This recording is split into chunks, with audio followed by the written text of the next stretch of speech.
Rome, 49 BC, a 500-year-old republic, teeters on a knife's edge. Julius Caesar, the undefeated general who doubled Rome's territory in Gaul, receives an ultimatum from the Senate: disarm or be declared a public enemy. He commands a loyal legion in Ravenna, 30 kilometers north of an insignificant stream called the Rubicon. Crossing this frontier with troops means high treason and summary execution. Turning back means a manipulated trial in the courts of powerful enemies. After 72 hours of paralyzing hesitation and a supernatural vision at a banquet, Caesar steps into the icy water and declares, Alea iacta est. 30 seconds are enough to shatter 500 years of republican democracy, where elected consuls and senators once debated the fate of the world. That step ignites a civil war, lifelong dictatorship, and in turn, 1,500 years of imperial authoritarian rule, from the first Caesar to the fall of Constantinople. A decision made in 30 seconds transformed 500 years of democracy into 1,500 years of empire. Chapter 1. The Cornered Conqueror. But who the hell is this man willing to throw everything away over a stream, and why does Rome, the city he served for decades, now want his head on a platter? Caesar wasn't born a king. He was born in 100 BC into a noble but poor family. He rose from nothing, first as a brilliant lawyer, then as a ruthless soldier. By age 50, he was the greatest living conqueror. 9 years earlier, in 58 BC, Rome had sent him to govern Gaul, lands that today include France, Belgium, and parts of Germany. What he did there changed everything. The immediate result: he expanded Rome by 1 million square kilometers. He killed or enslaved 2 million Gauls. He brought back enough gold to pay off his personal debts of millions of sesterces, and still had plenty left to bribe senators. His legions adored him. He shared the spoils, promoted the worthy, and never missed a payment. But here came the first great problem.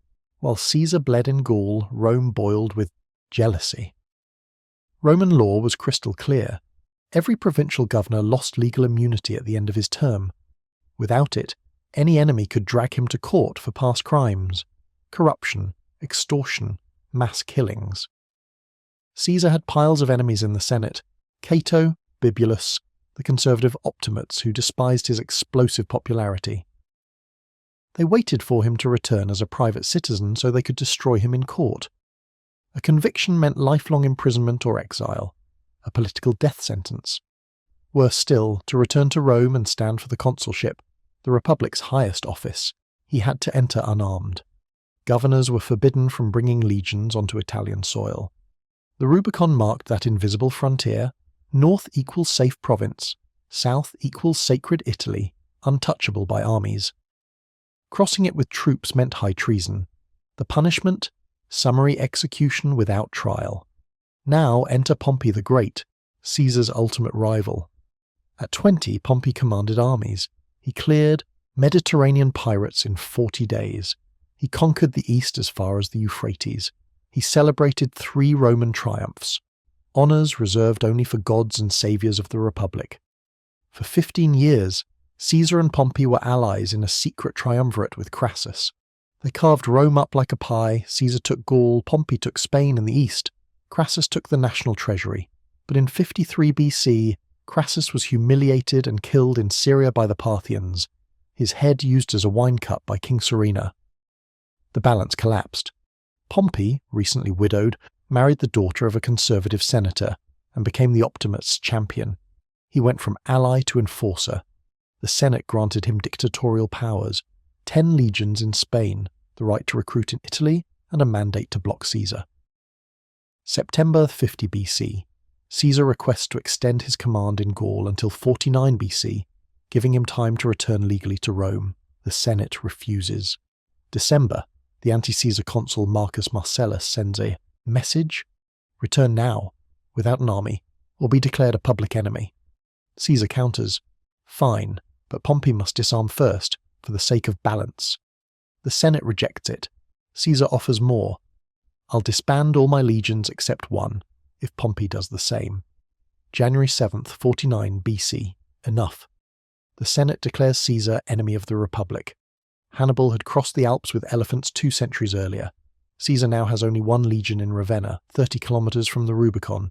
The ultimatum: dissolve everything in 5 days or Rome marches on him.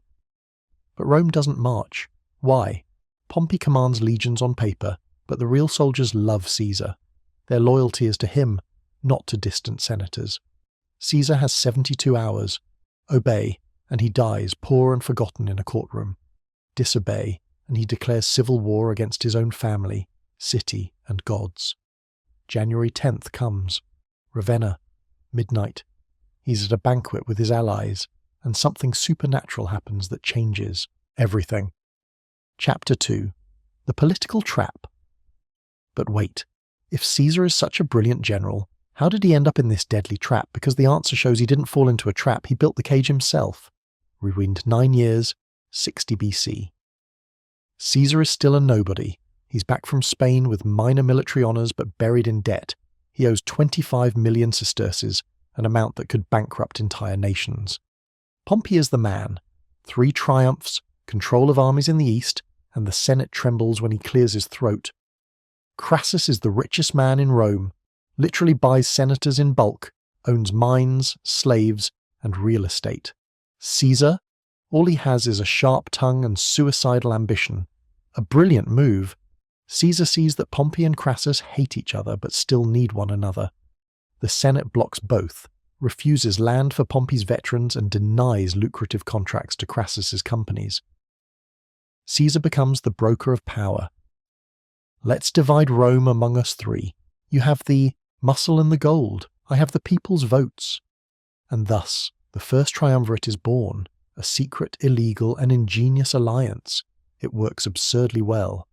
Caesar becomes consul in 59 BC, with full backing from Pompey and Crassus. He passes Pompey's agrarian reform by trampling opposition, secures lavish contracts for Crassus, and in return they grant him Gaul for 5 years.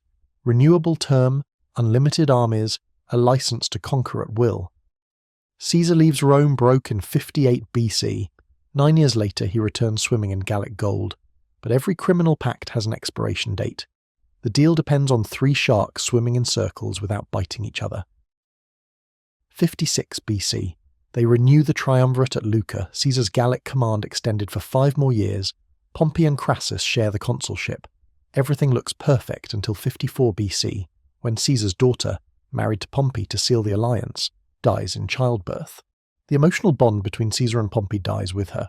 Then, in 53 BC, Crassus decides to prove he's a conqueror too. He invades Parthia, modern-day Iran, without Senate approval, a complete disaster. The Battle of Carrhae. 40,000 Roman legionaries slaughtered by Parthian horse archers. Crassus is decapitated. His head becomes stage decor for King Herodes' theatre. The triumvirate now has only 2 partners, but 2 sharks can't share the same sea. One will eat the other. Pompey senses Caesar's power growing too fast. 9 years of killing barbarians forged fanatical legions. Soldiers tattooed Caesar's name on their skin. Officers owed him fortunes from shared spoils. The Senate realizes, if Caesar returns, he could seize the consulship and become a permanent dictator.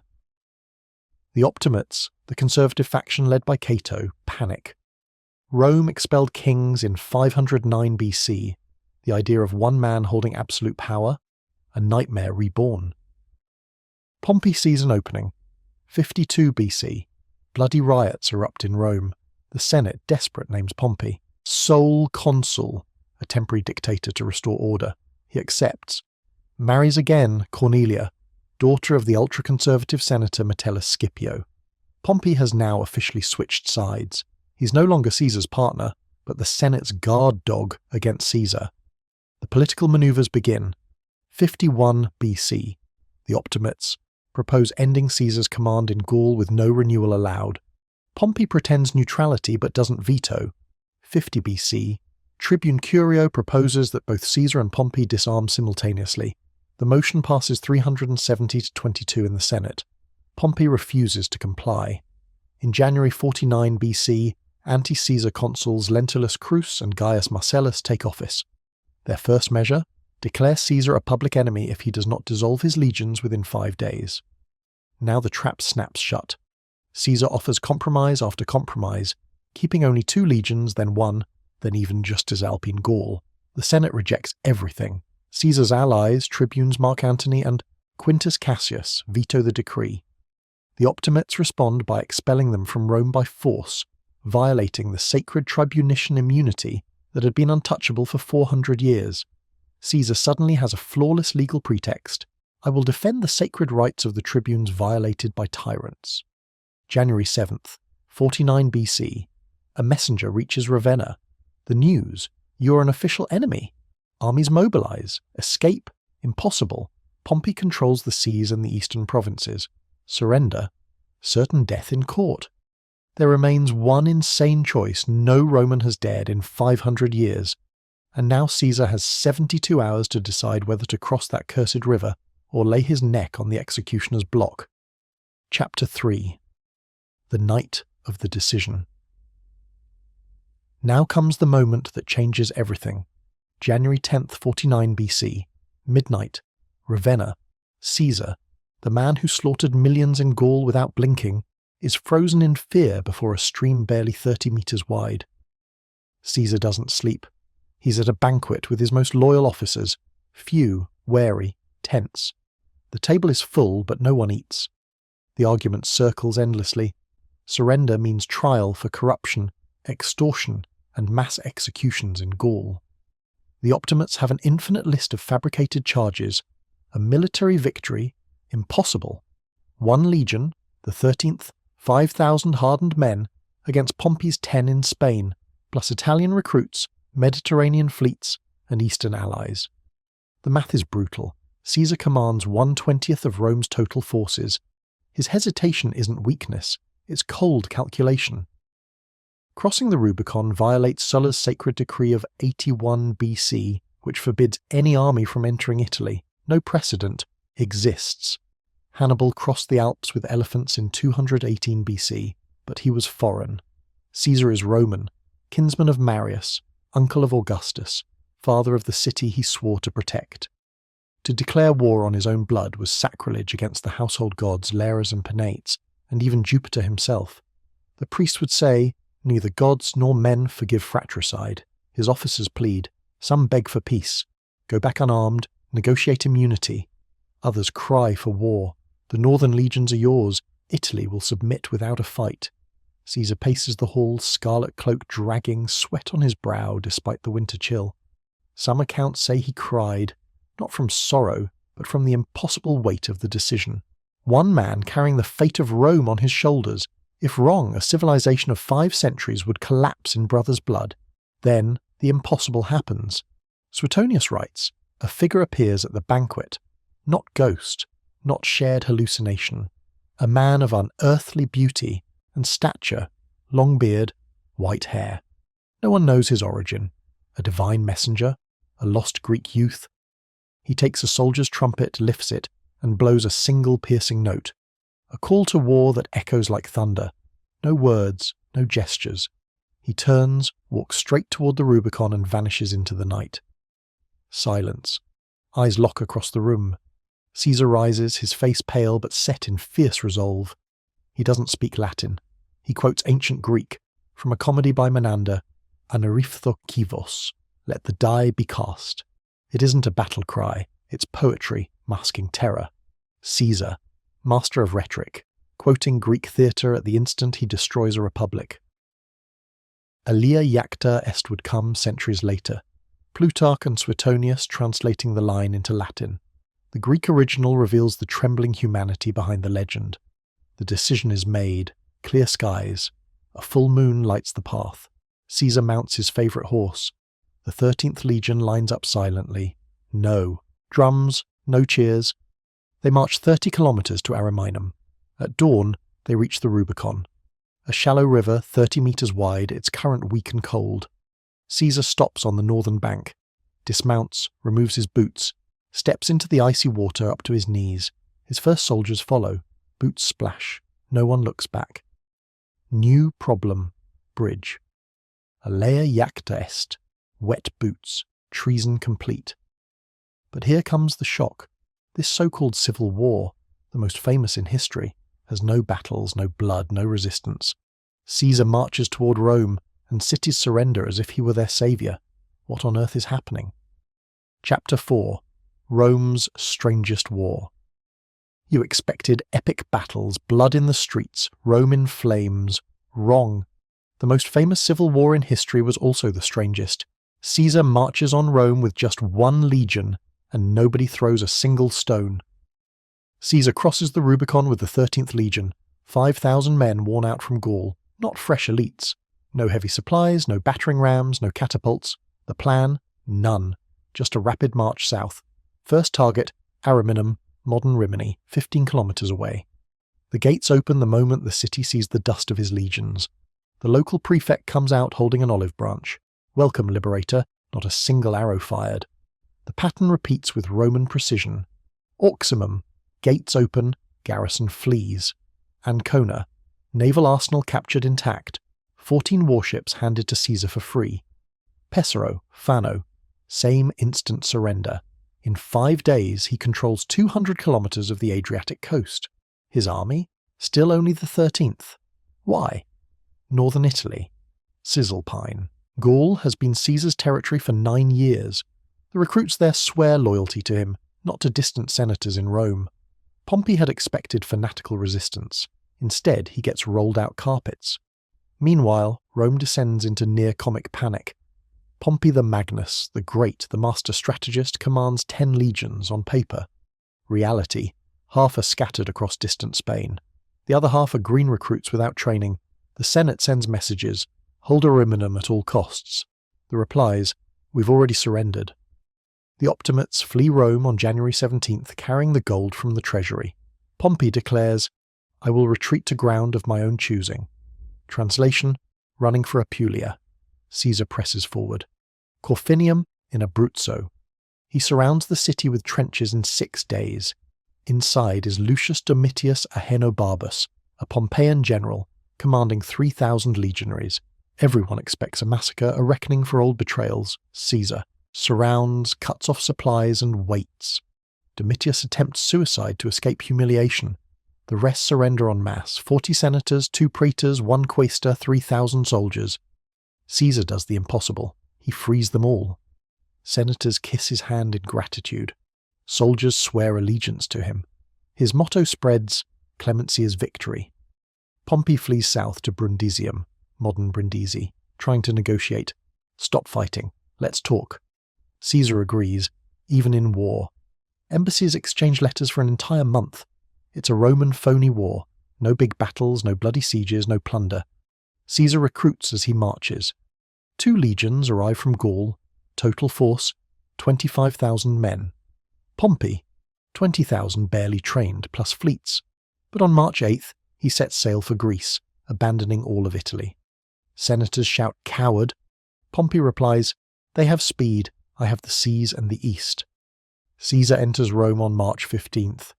No fanfare, no speeches. The remaining senators tremble. He takes the public treasury, legally, as elected consul. He doesn't stop. He heads straight for Pompey across the Adriatic. Goal: end the war before it reaches Greece. Italy conquered in 60 days. Blood spilled? Almost none. Conquering Italy was too easy. But here comes the final twist. That little river didn't just kill Pompey, it killed 500 years of the Republic. And Caesar's victory? It planted the seed of his own death. 23 stab wounds at the hands of his friends. Chapter 5. The river that drowned the Republic. That 30-meter stream didn't just drive Pompey out of Italy. It buried 500 years of the Roman Republic. And Caesar's victory? It became the rope that hanged him with 23 stab wounds. Caesar pursues Pompey to the Adriatic, but the Pompeian fleet blocks the crossing. He rebuilds a navy in 40 days. Insane speed. 48 BC, crosses to the east with 15,000 men against 40,000 of Pompey. Pharsalus, central Greece, August 9th. Decisive battle. Pompey has double the cavalry, superior infantry, favourable terrain. Caesar uses a genius trick. 6,000 dismounted Gauls feign retreat, lure Pompeian cavalry. Counterattack, Roman left wing crushes. Pompey flees to ship, watching defeat from afar. The Pompeian lands in Egypt, requests asylum from Ptolemy XIII. boy king of 13 years, Roman client. Royal council, kill the Roman to gain Caesar's favour. Pompey's head delivered on a platter, literally, to Caesar in Alexandria. Caesar weeps, seeing the face of the ex-ally, ex-brother-in-law, ex-partner, does not avenge, orders dignified funeral. But stays in Egypt 9 months, romance with Cleopatra, local civil war, burning of the library, disputed. Rome awaits dictator, receives conquering playboy, returns in 46 BC as absolute hero. 4 consecutive triumphs, Gaul, Egypt, Pontus, Africa. Parades with 65,000 prisoners, arena overflows with Gallic gold, Egyptian pearls, Senate votes 20 honours, father of the fatherland, golden statue in the forum, name in the calendar, Julian. But powers grow dangerous. Perpetual consul, dictator for 10 years, later for life, right of veto in courts, appointment of magistrates without election, coins with his face, privilege of gods. Senate turns into a club of flatterers, 700 new members, friends, ex-soldiers, provincial allies. Surviving optimates grind teeth. King without crown is worse than king. Rome banned monarchy in 509 BC after Tarquinius Superbus. Caesar uses royal purple. Toca sits on golden throne, 22 laurels crown forehead daily. Senators bow, protocol of servants. Brutus, freed by Caesar at Pharsalus, ideological assassin, leads murmurs. We expelled kings once, time to repeat. Escalation explodes. March 15th, 44 BC. Ides of March. Theatre of Pompey. Cruel irony. Assassinated in the rival's building, at the feet of his statue. 60 conspirators, led by Brutus and Cassius. 23 stab wounds. First hesitant in the neck, last frantic in the abdomen. Caesar protects face, sees Brutus, gives up. You too, son, or et tu, Brute, Shakespeare later. Falls dead at 55 years old, bloodstains, marble floor, but final twist, death does not save Republic, implodes it for good. 13 years of chaos, second triumvirate, Octavian, Antony, Lepidus, kills 300 senators, including Cicero beheaded. 31 BC, Actium. Octavian, great-nephew of Caesar, defeats Antony and Cleopatra. 27 BC, Senate crowns him Augustus, first emperor. Name Caesar turns into imperial title for 1,500 years. Roman Empire lasts until 476 AD in the west, 1453 in the east. Latin language shapes Europe. Roman law inspires modern codes. Julian calendar evolves into Gregorian that we use today. Return to the Rubicon, January 10th, 49 BC, wet boots, a step of 30 seconds, 23 stab wounds 5 years later, 500 years of Senate on the floor, 15 centuries of emperors. 2 millennia later, every irreversible decision is still crossing the Rubicon. A stream changed billions of lives, yours included.